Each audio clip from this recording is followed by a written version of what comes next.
langsung aja kita angkat kali ya Mas Febri. Ya. Halo, selamat malam. Selamat malam. Assalamualaikum Mas Febri, Mas Taufik. Waalaikumsalam. Baik, jadi tahun 2000-an itu kan saya STM di Banyumas, Jatilawang itu kan. Yang kemarin pindah kos, yang sebelumnya ngekos itu ada kemarin sebuah pocongan itu Mas ya. Setelah 4 hari berturut-turut, terus itu saya pindah ke kos lagi, tepatnya di belakang Pasar Tunjung itu di daerah Jatilawang. Jadi kalau dari Semarang itu Jatilawang kiri jalan belakang kantor polisi itu STM saya, maju sedikit ada pasar, nanti masuk itu ada kampung namanya Tunjung.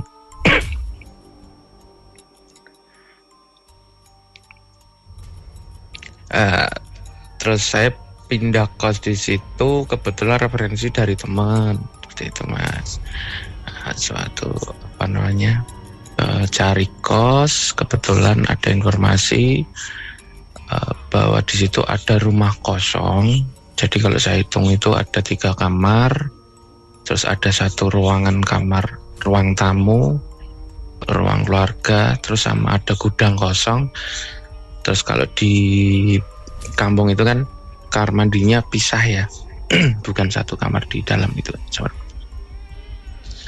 Nah, setelah saya negosiasi tanya harga untuk kos itu, ternyata hanya suruh bayar listrik saja. Nah, itu kan sebuah kebetulan sekali ya, sebagai seorang pelajar waktu itu. Langsung aja Mas, jadi langsung saya sepakat, saya nungguin hari pertama itu saya bersih-bersihnya Mas ya. Karena di depan rumah itu ada sebuah pohon mangga yang gede, yang daunnya itu yang kering-kering jatuh itu kan di teras rumah. Saya bersihin seperti itu. Oke, langsung kejadian pertama itu tepatnya jam 12 siang ya Mas ya. Saya pulang sekolah, tepatnya persis pas azan zuhur.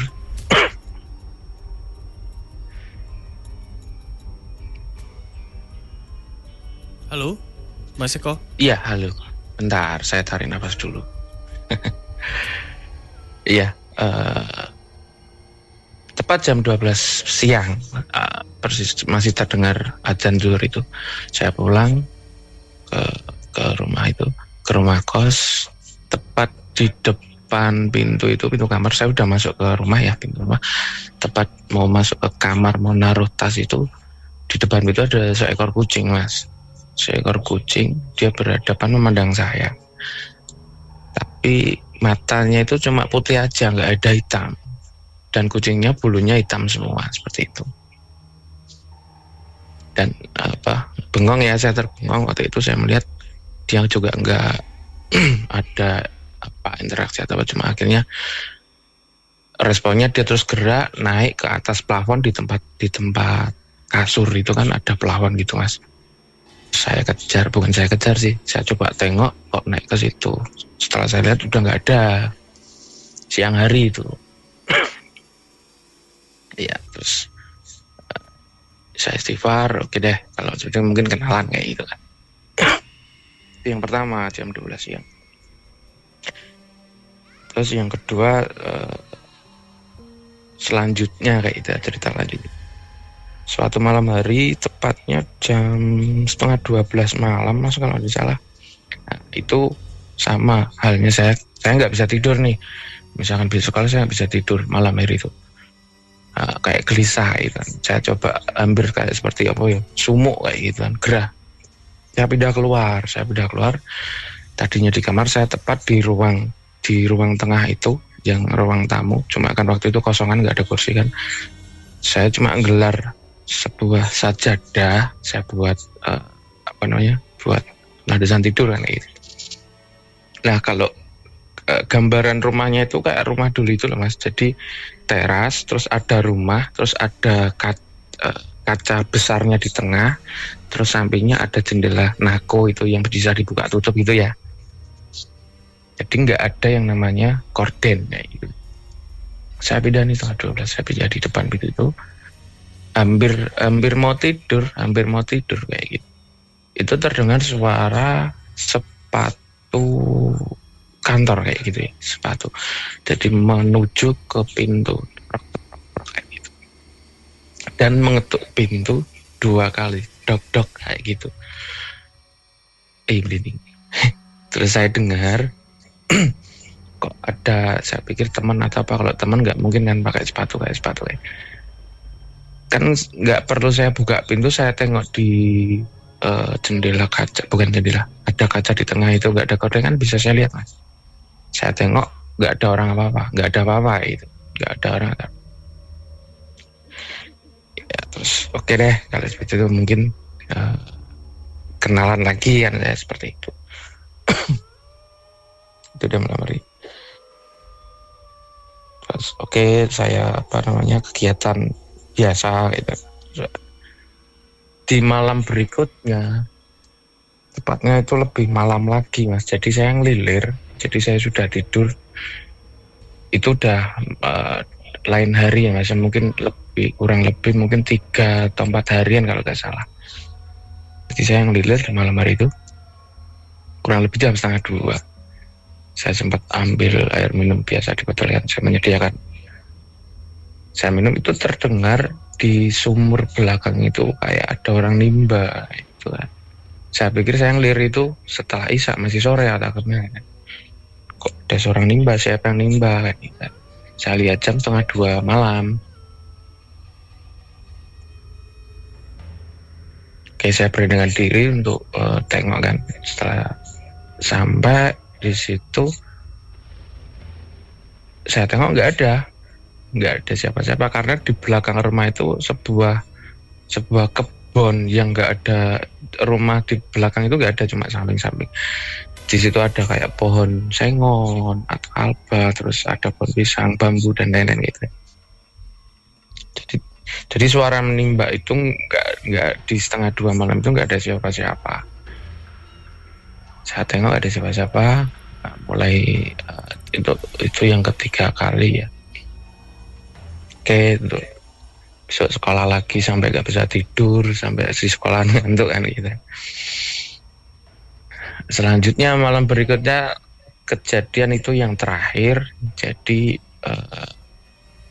itu sama kurang lebih kayak yang malam sebelumnya, kurang lebih jam 11:30 malam mas. Yang saya ceritakan tadi, ada sebuah gudang, tapi bukan satu bangunan, cuma jaraknya hanya 0,5 meter gitu ya mas ya. Jadi kita buka pintu, ada spasi 0,5 meter, nanti ada pintu lagi, ternyata itu gudang kayak gitu. Itu 1:30 malam saya kayak terdengar itu anak-anak kecil yang guyon, gojek kayak gitu. Tahu banget ya suaranya. Terus saya juga merasa aduh aneh, apalagi aneh. Saya juga memberanikan diri lagi untuk tengok. Di situ ternyata di gudang nggak ada siapa-siapa, dan di dalam gudang itu ada sebuah kayak kursi. Kalau kursi ruang tamu dulu ada sebuah anyaman dari rotan atau apa itu masih ya. Terus ada kayu, terus ada juga kursi goyang di situ. Nah, dari segala kejadian itu, terus saya tanya nih sama yang referensinya tadi, teman saya sebelah rumah khususnya, itu pagi harinya. Dan saya menceritakan dari kejadian itu, Bu, jadi saya tanya, saya mau tanya kayak gitu, Bu, saya mau tanya. Ibu itu bilang sambil senyum kayak gitu, ada apa mas? Dan mungkin kalau kemudian ibu itu udah paham ya, ibu misalkan di rumah itu seperti itu kan. Saya bilang, atau ibu udah tahu nih, lah nonton apa toh mas, ada apa? Ibu saya mau tanya, rumah ini sebenarnya punya siapa? Karena saya suruh bayar listrik aja, kok nggak bayar dengan rumah sebesar ini ya.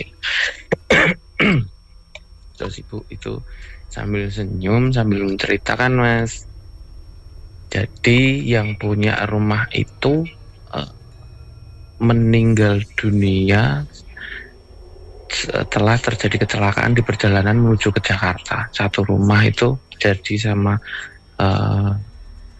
istrinya, sama anaknya, sama itu jadi kecelakaan, meninggal dunia.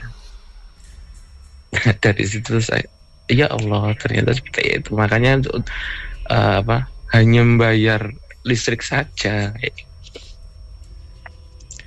Ya, mungkin dari situ bisa menggambarkan, Mas. Itu pengalaman saya dari setelah, sebenarnya nggak ada kaitannya sih dari pocongan seperti itu. Cuma waktu itu nggak ngerti. Ya nggak ingin sih saya seperti itu, merasakan yang tadinya saya melihat sebuah pocongan, setelah seperti itu ada kejadian seperti itu, nggak ngerti interaksi yang gimana. Oke. Gitu aja Mas Taufik. Mas Eko, berarti tadi Febri. yang mungkin bisa digarisbawahi lagi adalah ada suara sepatu itu ya Mas ya, seperti orang kantor. Iya. Ada informasi nggak sih Mas untuk korban tersebut, ada berapa orang gitu? Satu keluarga itu berapa orang? Jadi menurut cerita itu, jadi bapak, ibu, sama anaknya 2. Bapak, ibu, anaknya 2 ya. Oke. Mas Febri. Kalau menurut cerita itu, bapak itu jadi dia kerja ke Jakarta, si istri sama bentar Mas, bentar.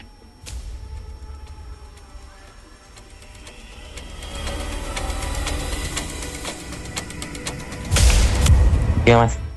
Ya, Mas. Di depan. Jadi ke Jakarta itu perjalanan liburan sekolah. Liburan sekolah mau apa, main atau apa, dari situ kan, tapi terjadi kecelakaan. Okay. Seperti itu Mas Taufik. Mas Febri.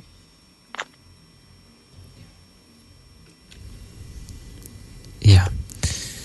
Selamat malam Mas Eko. Malam Mas Eko. Halo. Iya. Iya.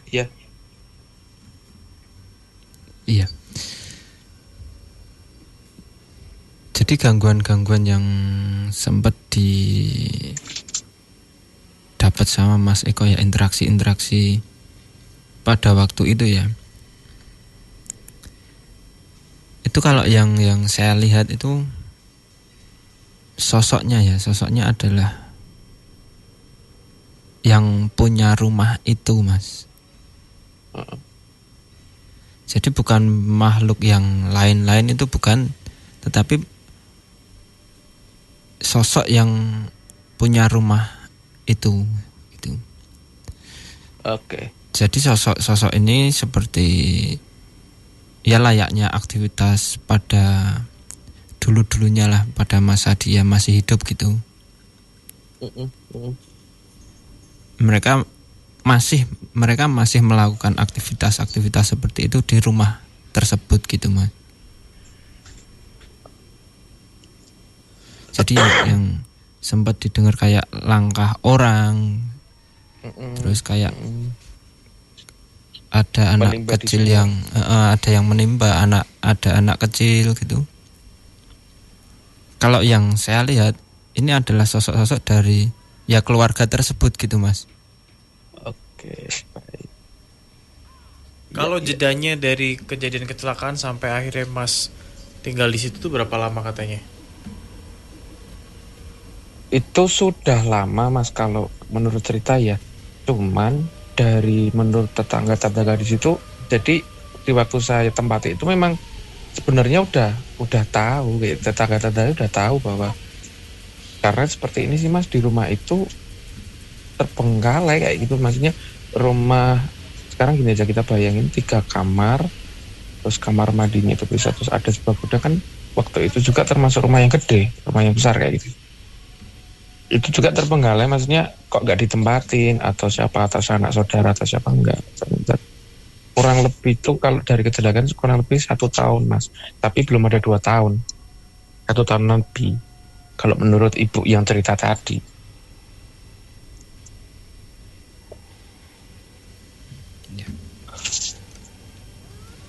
Jadi memang sosok-sosok tersebut masih gimana ya, kayak masih beraktivitas, masih seliweran di rumahnya itu sendiri gitu, Mas.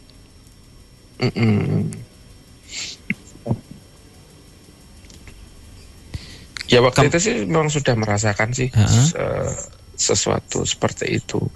Yang saya lakukan adalah waktu itu pertama kali menempati di situ kan, Mas ya.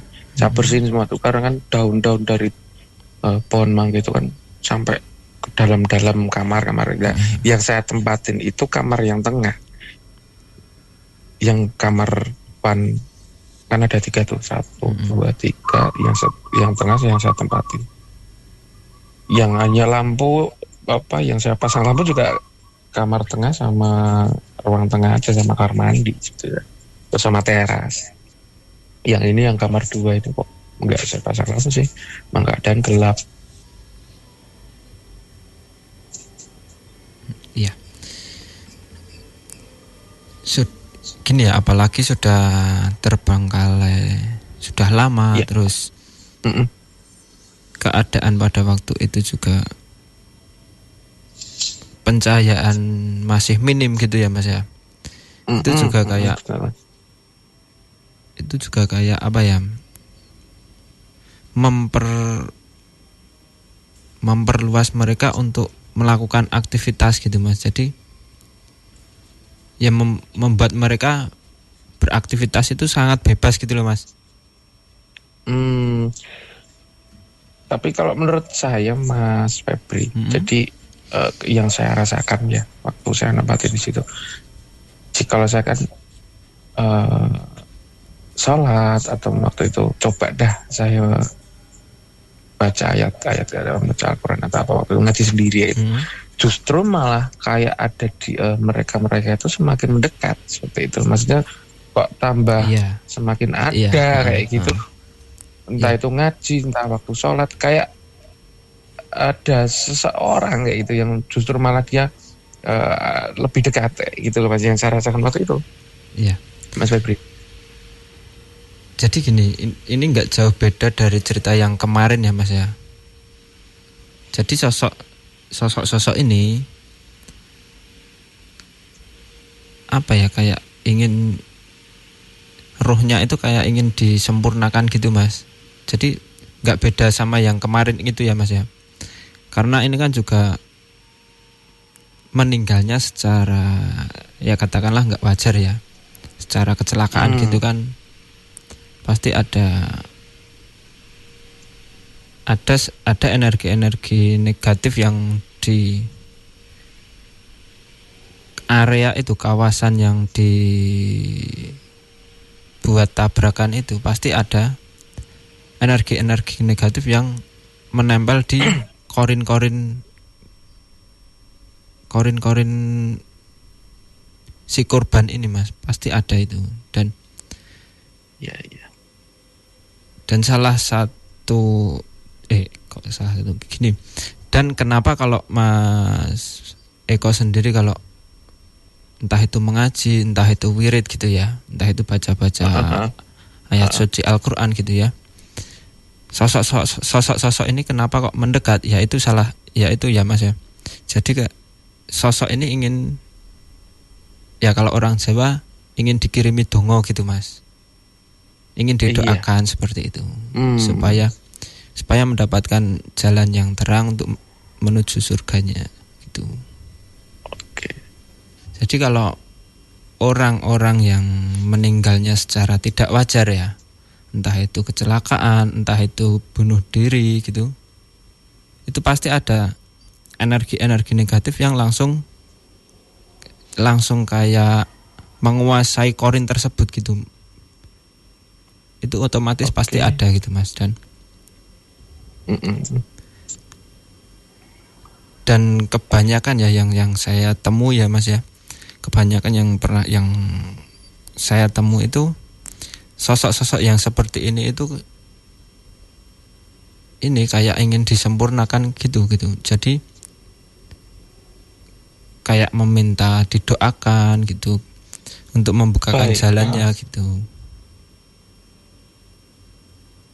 Itu nggak ada kaitannya sama cerita saya yang sebelumnya, Mas. Meskipun hanya jarak mungkin dari kosan saya yang lama sama yang waktu itu kan, yang di kecelakaan itu kurang lebih adalah 1 kilometeran ya. Nggak ada kaitannya ya, cuma beda nih, cuma ceritanya yang di sini ada Iya. di sini Pocongan, yang sini dia satu keluarga yang kecelakaan. Kalau sangkut pautnya kalau menurut saya nggak ada, Mas. Jadi ini udah Nggak ada, maksudnya udah untuk saya, sendiri-sendiri untuk gitu. saya nih, kenapa harus saya kayak gitu loh, Mas? Iya. Gini, jadi sosok-sosok astral itu ya, Mas ya. Kalau lihat orang atau membaca karakter orang atau membaca hati seorang gitu ya, sosok tersebut sudah tahu orang ini gimana, terus orang ini gimana. Apakah orang yang A ini bisa menolong saya, entah itu hanya mendoakan atau gimana gitu ya, Mas. Apakah enggak gitu. Jadi sosok astral itu sudah tahu sendiri gitu, Mas. Walaupun di kampung situ banyak, otomatis kan banyak tetangganya ya, Mas ya. Walaupun banyak tetangga gitu ya,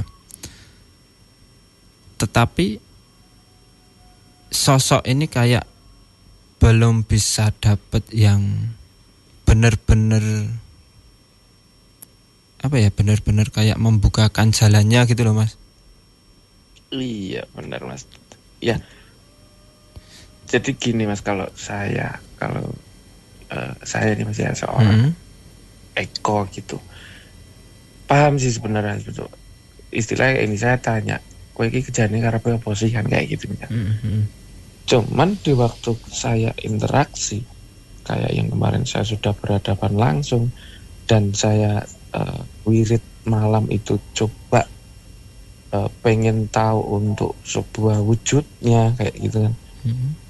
Tapi nggak bisa, kayak misalkan saya udah berhadapan pun gerak tangan mau berucap pun saya susah kayak gitu. Kesulitan di situ kayak gitu loh. Ya apa ya, meskipun sudah berhadapan nih, tapi yang mau saya sampaikan ini saya nggak bisa menggerakkan mulut, apalagi tangan, apa ini gerak tubuh itu nggak bisa, udah istilahnya nggak bisa, jawabannya apa ya, manjer kayak gitu. Kayak setelah nggak bisa, setelah dia hilang saya lebih bisa bernafas. Nah kayak gitu, maksudnya memang saya nggak bisa untuk interaksi di situ kayak untuk kemampuan saya seperti itu, Mas. Ya. Jadi memang kalau berusaha berinteraksi dengan makhluk astral ya, Mas ya. Kalau memang bukan dari bawaan dari lahir atau keturunan gitu ya, Mas, memang sulit gitu. Memang harus ada tahap-tahap pembelajarannya dulu gitu.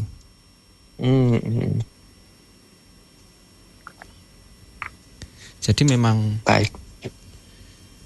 Kalau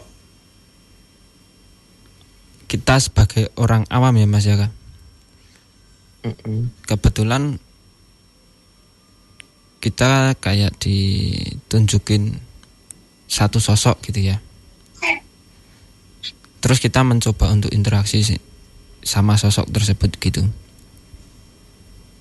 Kalau energi kita kalah besar dari sosok ini, ya kita bakalan, ya itu tadi nggak bisa apa-apa itu tadi, Mas gitu.